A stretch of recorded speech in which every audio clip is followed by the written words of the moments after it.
Hi guys. मी सकाळीच लवकर उठले कारण की माझ्या मुलींचे टिफिन करायचे होते मला. तुम्ही इथं बघा, मी वरण भाताचा कुकर लावलेला आहे आणि मला माझ्या मुलीच्या आवडीची एक रेसिपी तयार करायची होती. जे रेसिपीचं नाव आहे मसाले कारले. तुम्ही इथं बघू शकता मी कसे कारले घेतलेले आहेत.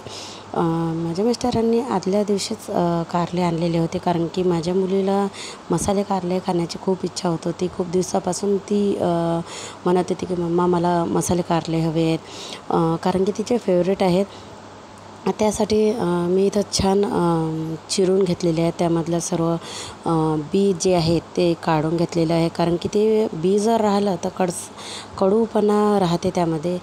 मग त्यानंतर सर्व साफ करून घेतल्यानंतर मी छान त्याला उकळूनसुद्धा घ्यायचं होतं कारण की त्यांचा कडूपणा गेला पाहिजे म्हणून. तुम्ही इथं बघू शकता मी एका गंजामध्ये कारले टाकलेले आहे, त्यामध्ये पाणी टाकलेलं आहे, आणखीन त्यामध्ये मीठ टाकलेलं आहे कारण की त्याचा जो कडूपणा आहे तो लवकर निघून जाते आणि लवकरातल्या लवकर उकळून ते तयार होतात.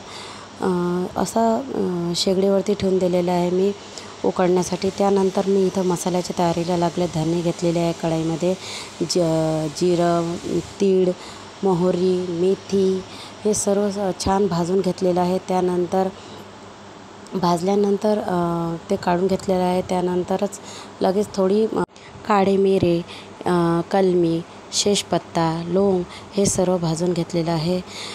यानंतर मी थोडी चणे डाळ हे सुद्धा भाजून घेतलेली आहे कारण की त्याचासुद्धा छान मसाला करायचा होता मला. लसूणच्या काही पाकळ्या घेतलेल्या आहेत, ते तेल टाकून भाजून घेतलेले आहेत. त्यानंतर मी सुकं खोबरं याचे थोडे तुकडे कापून घेतलेले आहेत, ते सुद्धा भाजून घेतलेले आहे. अशा प्रकारे माझे कारले पण झालेले होते, उकळलेले होते, जे एका भांड्यामध्ये काढून घेतलेले आहे. त्यानंतर कांदा भाजून घेतलेला आहे. असा मसाला थंड झाला माझा सर्व एका मिक्सरच्या भांड्यामध्ये काढून घेतलेला आहे, तो थंड होण्यासाठी ठेवलेला आहे. इथं कढईमध्ये तेल घेतलेलं आहे, जिरं घेतलेलं आहे, त्याचनंतर हिंग टाकलेलं आहे.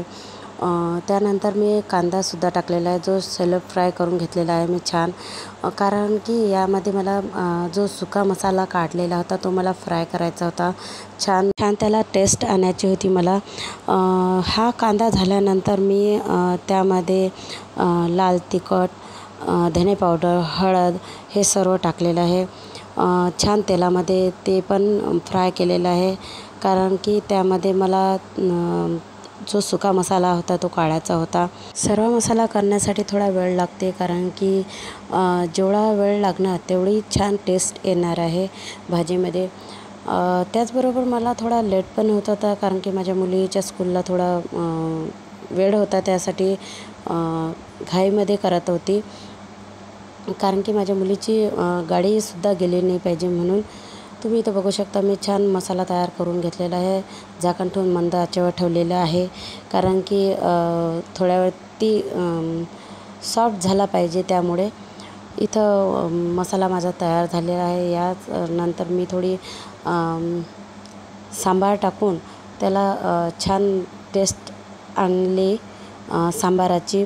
त्यानंतर एका भांड्यामध्ये काढून घेतलेला आहे थंड होण्यासाठी. तुम्ही इथं बघू शकता कशा पद्धतीनं मी छान भरलेलं आहे कारण की जेवढा आपण छान भरू तेवढी छान टेस्ट येणार आहे त्याची. आपल्याला छान पॅक भरायचा आहे कारण की तो निघाला नाही पाहिजे. त्यानंतर मी अशा पद्धतीनं भरलेला आहे. तुम्ही बघू शकता मी सर्व कारल्यांमध्ये मसाला भरून ठेवलेला आहे.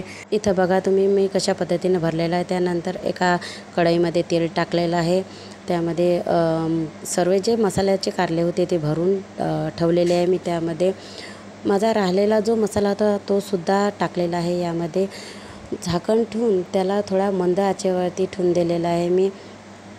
त्याचनंतर थोड्या वेळाने तुम्ही बघू शकता कशा पद्धतीनं माझे एका साईडनं झालेले आहे, दुसऱ्या साईडनं होण्याची राहिली होते, त्यासाठी मी पलटून ठेवलेले आहे. त्यानंतर मी एका फ्राईंग पॅनमध्ये तेल घेतलेलं आहे, हिंग, जिरं, मोहरी आणि मिरचीचा तडका दिलेला आहे वरणाला. इथं माझी कारल्याची भाजी तयार झालेली आहे. अशा पद्धतीनं तुम्हीसुद्धा एकदा करून बघा, त्याची टेस्ट घेऊन बघा कशा पद्धतीने ते छान झालेले आहे, सॉफ्ट झालेले आहेत. जे मुलं कारल्याच्या भाजीला नाक लावतात त्या मुलांसाठी तर आधी तुम्ही करून बघा, त्यांना टेस्ट देऊन बघा, ते परत परत तुम्हाला करण्याची इच्छा दाखवतील की मम्मा आम्हाला हेच भाजी हवी आहे. तुम्ही अशा पद्धतीनं करून बघा.